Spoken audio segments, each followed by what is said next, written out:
You can hear me, right? Mhm. Good evening. Next on the mic is back. I'm so happy to be back. I think we're going to have more Next on the mics coming up because of COVID, and this numbers are spiking up. And I still want to reach out to the people in Frederick, in the city of Frederick. So I think I will. We are planning to have some shows coming up next year, and but I think I'm excited that we have Kai Hagen on this evening.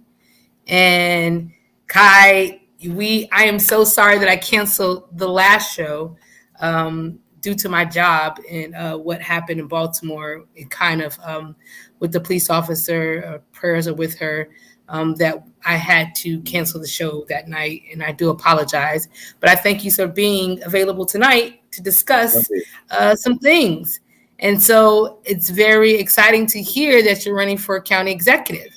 So, could you tell me why you're running for county executive? And first, let me first ask you. You've been a political official for 7 years, and so could you tell me Well, not what not made you consecutively. not consecutively? I Okay, served and what? right. I've been on the current county council for 3 years out of a Okay, 4-year term. And between 2006 and 2010, I was one of the 5 county commissioners: uh, Jan Gardner, Lenny Thompson, David Gray, and Charles Jenkins, not Chuck Jenkins, not to be confused with Chuck okay. Jenkins.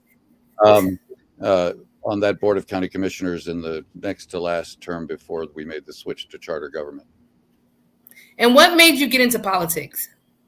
Um, well, I never really, I mean, politics was never off the table in my family, talking about issues, life, politics, money, religion, everything. And I had relatives that were involved in politics, but I never had that ambition or interest, except for working in campaigns to support other people. I came up through most of my adult life doing a variety of environmental and social justice work in Minnesota, California, and Frederick County. We got here in 1995, and I continued to do that work. And I was involved in a lot of ways, starting less than 2 weeks after I moved here, really. And a lot of my efforts and focus was around land use and planning, the growth in the county and how we manage it, concerns about environmental issues, quality of life issues. And I ended up having a column in both the Frederick News Post and then the Gazette. I was doing the environmental organizing, attending county commissioner meetings, communicating with the public and the environmental community. I was chair of the local Sierra Club for a while. And so I was just involved. And I got appointed to a review committee of developers and environmentalists, citizens, and other stakeholders that spent a year and a half reviewing the county's comprehensive plan, which really got into the weeds around land use and everything. So I really stayed involved in that. And uh, during the 2002-2006 Board of County Commissioners, there was a lot of concern and frustration about the direction of the board, especially around land use. The very controversial, massively developer-oriented New Market Region Plan was being written and drafted at that time. And I was really involved in that, and people started to encourage me to run for county commissioner. And frankly, I said no for a good while. And eventually, in the absence of other good people who I felt confident could win or would have the right values, stepping up to run, I decided to do that. We put together a really good campaign and won. And I got to serve the next 4 years on that board of county commissioners, sitting next to Jan Gardner, the two of us as Democrats with 3 Republicans. But as a group, we were pretty diverse in our views about a lot of things, and we got a lot of good things done. But until then, really, I had no ambitions to ever run for office. I was not thinking about that. It just sort of became the next step, a way to get more involved on the issues that I was already concerned about and working on in our community. So you have been very involved, and we thank you for that. And the work that you've done in Frederick, and now you're running for county executive, and Yeah. um, and so you're taking the next step to change Frederick. And you mentioned that you were into land usage and things like that. And we both can agree. I know I've been here for 10 years, and Frederick has grown tremendously. And a lot of the land has been used very quickly, and we have been, and it's continuing to grow all the way to that Frederick line, that Frederick County line. How do you feel about the growth, and what do you plan to do as a if you want to win county executive, to take advantage of the growth and making it very comfortable and for people that move into Frederick? Well, I like the fact that you mentioned it in terms of taking advantage of the growth. I mean, the fact is, Frederick County is where it is, right? We're lucky in some respects that we weren't a little closer to Washington, Baltimore, and experienced massive growth and massive sprawl during the time when suburban sprawl was the primary mode of development, and the rural fringes, the ex-urban areas, and we experienced some growth during that time. But as time has passed, people have learned more, figured out more about how to do responsible planning, how to pursue smart and apply smart growth principles, how to accommodate growth in a way that can have fewer problems, less negative impact on the environment, preserving open space, thinking about smart growth in a way that, in other words, what I guess I would say is there are a lot of challenges that are associated with that growth, and we face a lot of threats and dangers if we don't manage it well. But it also creates a lot of opportunities in terms of economic development, the growing diversity of the community, and things like that. So how we grow affects everything. There's almost not an issue in our community that you could care about that isn't affected by the way in which we grow, the decisions that we make about where and how to grow. Issues of affordable housing and transportation and adequate public facilities and parks and schools, the cost of providing that infrastructure or public services, tax rates, and everything else. So it's a very, very important issue to handle well in a community that is experiencing growth. Frederick County has been, is, and will continue to experience growth and growth pressures, and how we manage those challenges and opportunities is critical. Now, I asked earlier, like, what would you do to improve that? I know me, when I go out into the community and talk to the constituents, and such as transportation is a huge issue for Frederick because of the growth and the land usage. We need better transportation. I commute to Baltimore every day, but because there is no good commuter to Baltimore, I have to drive every single day. And there is people that don't feel like the commute to DC is any easier. So how would you improve the transportation, especially with that whole 270 going that right there with through by the mall and all that's Right. going on? Well, So how would you improve that? One thing Transportation. One thing I tell people is that big problems call for many small solutions, and people who are looking for an easy way out, or even a single, not easy, big, expensive way out, looking for that silver bullet, that toll lanes for 270 or things like that, they're not going to get the solutions that they're looking for, and and an inadequate solution is going to come at great cost and create a lot of other problems. When Frederick County was half the population that it is today, about 42% of the people who live in the county and had a job somewhere commuted out of the county to work. Now we've doubled our population. We've more than doubled the number of jobs that are here. We're an economic engine, especially around Frederick City, but not only. And we've got 270,000 people or so, and the percentage of people who are leaving the community to head out of the county to work every day is still 41%. In other words, the numbers have doubled. Adding a lot more jobs didn't change that. As we grow, it's part of the economic equation of where we live. That housing is a little cheaper here. Some jobs you can work to improve the the quality of the jobs that we create here to and everything else. But that relationship is always going to exist that way. And we're going to have people who commute. We want to make it better to move around within our community and between our community in places like Washington, Baltimore, other employment centers in Northern Virginia, suburban Maryland. But that's not going to be solved by any one thing. And I've been pretty vocal in my opposition to Governor Hogan's P3 plan, which is this massive 50-year privatization deal that creates 4 new toll lanes along 270, about 8 years of construction after all the permitting and delays related to that, only to end up with a business model that depends on the free lanes remaining congested in order for the economic model to work. Think about it.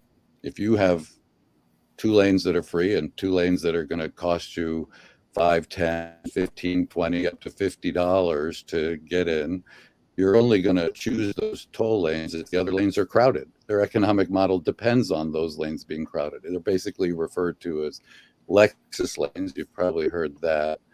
And so it's not the right solution. We need to, but there is no single, people say, what's the alternative? And they want you to give one single thing that's like the other best option. And that's not what it's work. I mean, I was on the Washington Council of Governments Transportation Planning Board. I've been studying this issue for a long time, looking at what's working and not working. And I don't mean to, and I'll just wrap up by, yeah.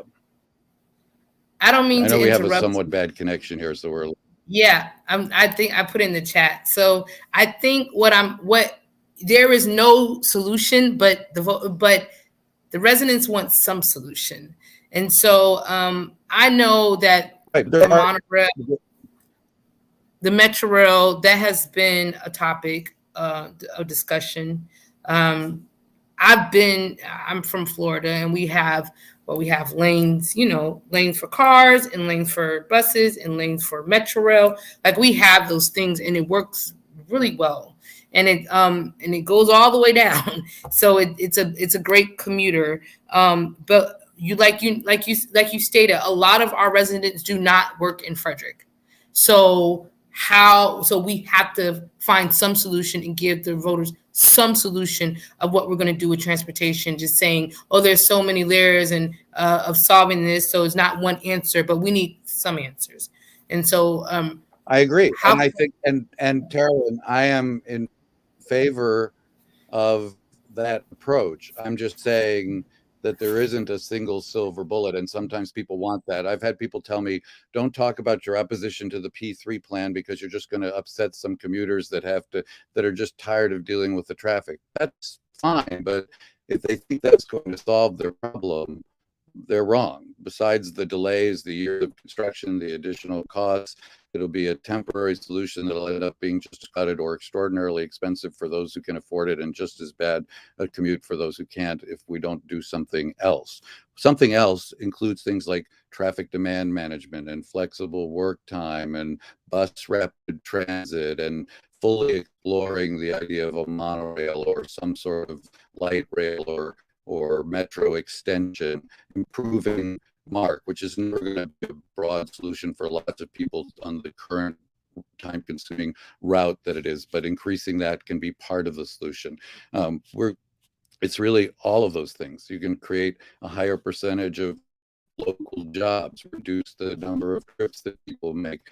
None of those things is going to solve the problem, but it's a lot like talking about the issue of affordable housing. It's many different policies and practices and procedures. It's going to really make a difference, and that's the approach you have to take. But if you're putting all your time and money and attention in trying to solve problems, adding 4 toll lanes, you're not putting that time and money and attention to all the solutions that we need to pursue with alacrity. Well, I've definitely seen the benefits of tolling. So I'm just going to leave it there. We have to have a talk about that probably later. But, hold on.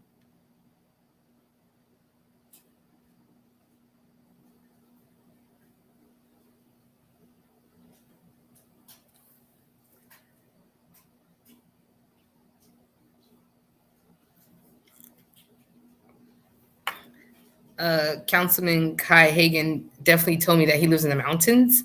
So we're gonna see if we can get this. So living in the mountains can be challenging when it comes to the internet. Back. Yes. There you go. I did explain that you live in North Pole. So it isn't usually this a bad night because everybody in the area is home and using the internet or something. I don't know. It's okay. I explained them that you live in North Pole on part time, so that's where you're at. just kidding. I explained to them that you live in the mountains, so the internet could be a little shaky. So yeah. So you had mentioned about jobs, right? And in affordable housing. I know if I was able to work in Frederick, I would.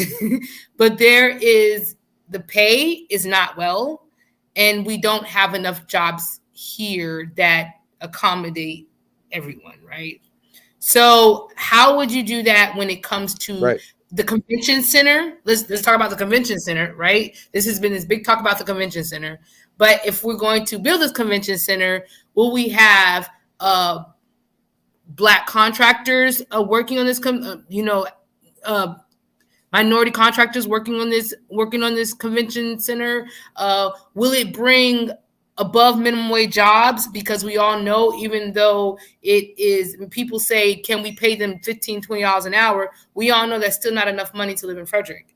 So what will we be paying those people that work in the convention center? Yep.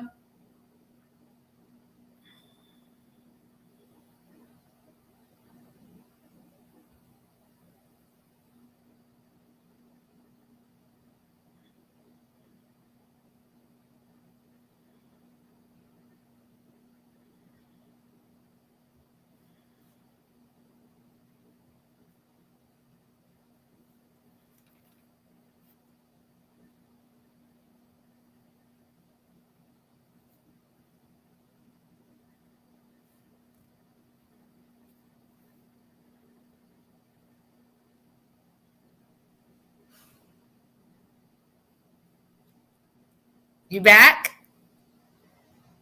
Can you hear me?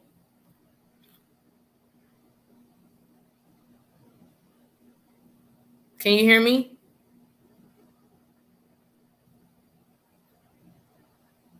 Hello?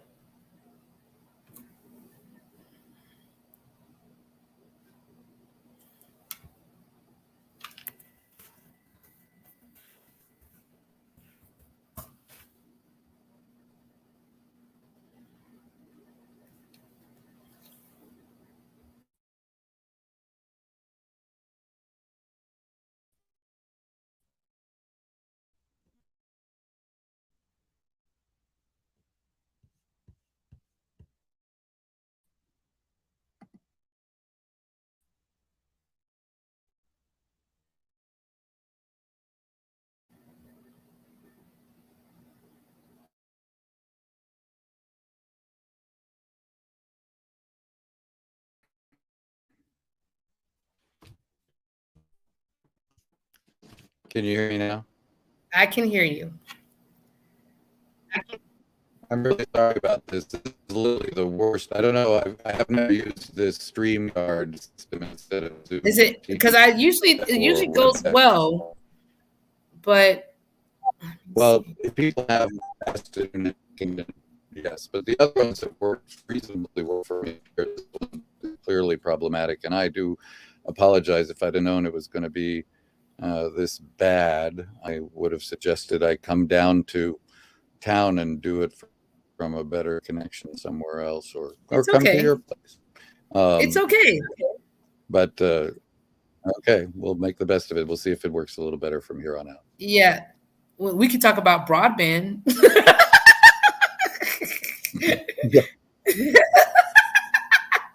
So yes.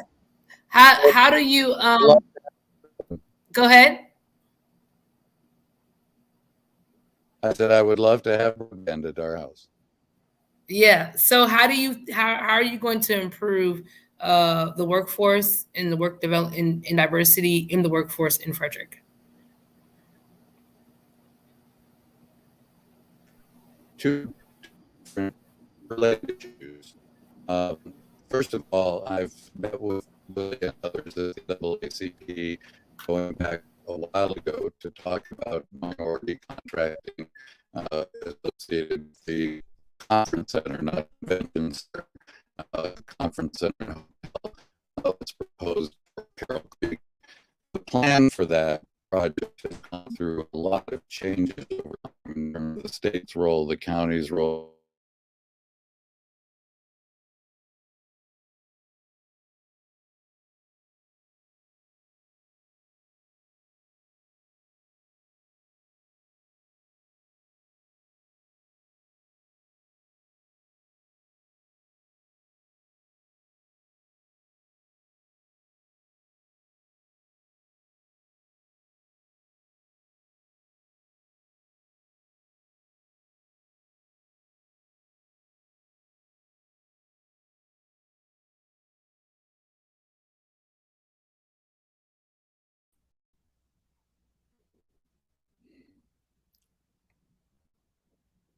Can you hear me, Kai?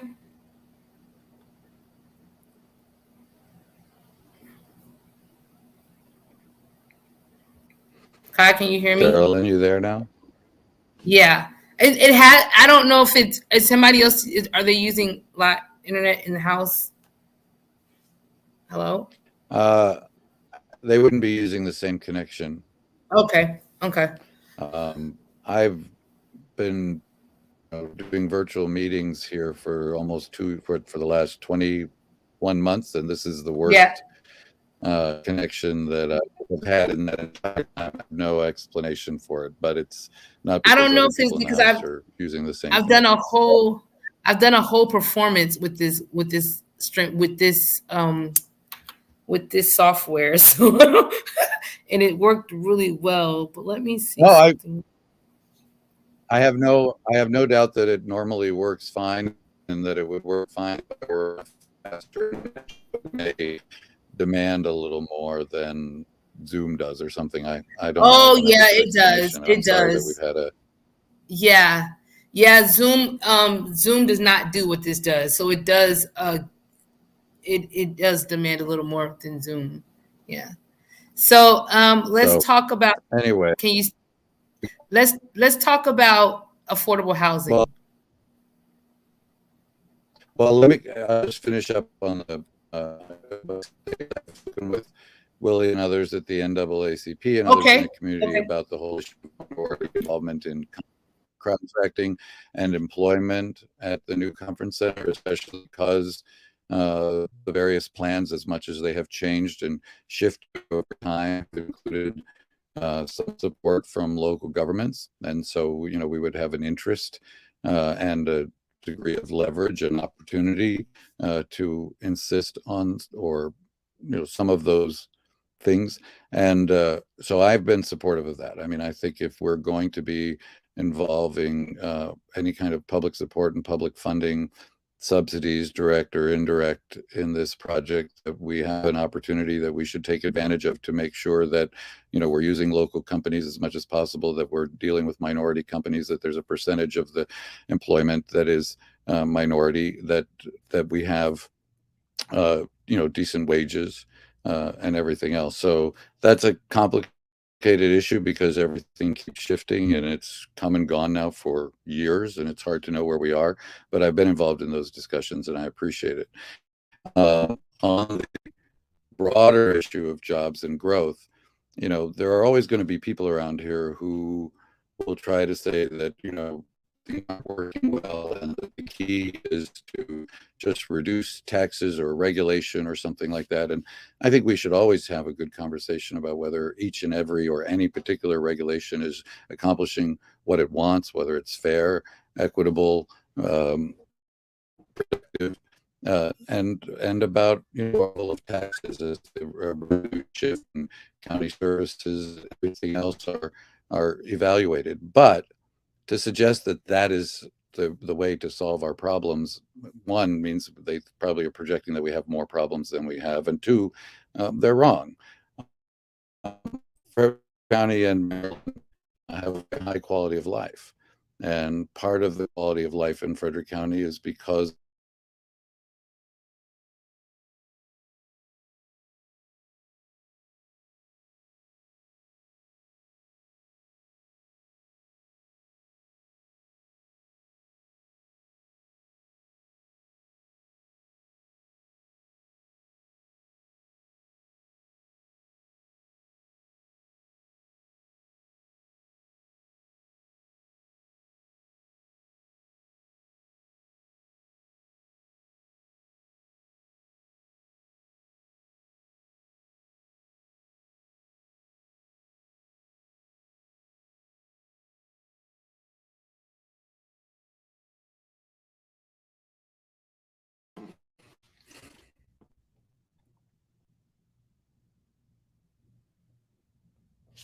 is where the seven seals are open and where we see the four horsemen of the apocalypse arrive. Oh, can you hear me now, Carolyn? I'm there. I'm backstage. I can hear you. Okay. I have to wonder, this must be painful for people who are trying to watch or listen. I wonder if it might make... Yeah, I'm trying to see if there's a call-in option for you. Well, another option would be for us to reschedule perhaps for next week, start over. And maybe we can do Zoom. And I'll just go to... we could do Zoom, or I could just go to Frederick and be somewhere on a fast connection, so it wouldn't be an issue.